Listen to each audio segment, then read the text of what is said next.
Week 27.5 Bittersweet Symphony folks. So let's make this packed with information. So, the Cowardly Lion had a very important point that things written in faint ink tend to clinch less in people's minds, and sometimes, when it is all said and done, the realistic outcome is a better one than the idealistic one. The one that takes things as they come or are made available rather than always trying to reach for something wishy-washy often enjoys a sense of completion.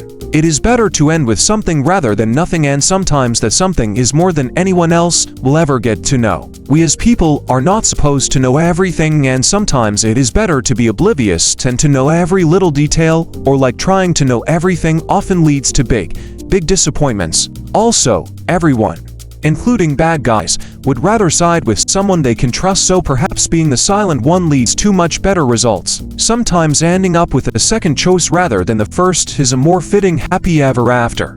Not everyone can handle the truth, so sometimes, if you know the truth, it is better to make the very decision that works best and again be the silent one. Only sharing what you feel is best to know and nothing else, and sometimes we think we know what is best to share, but again sometimes are very complicated like this one, and it is hard to know all the ends. If you have a partner, sometimes it is better to work with them because at times their intuition may end up being your saving grace, and it makes it more likely it will ride it out with you, even if you were not the first option. Fortune favors reliable people is what I learned, not the bold. The bold get remembered.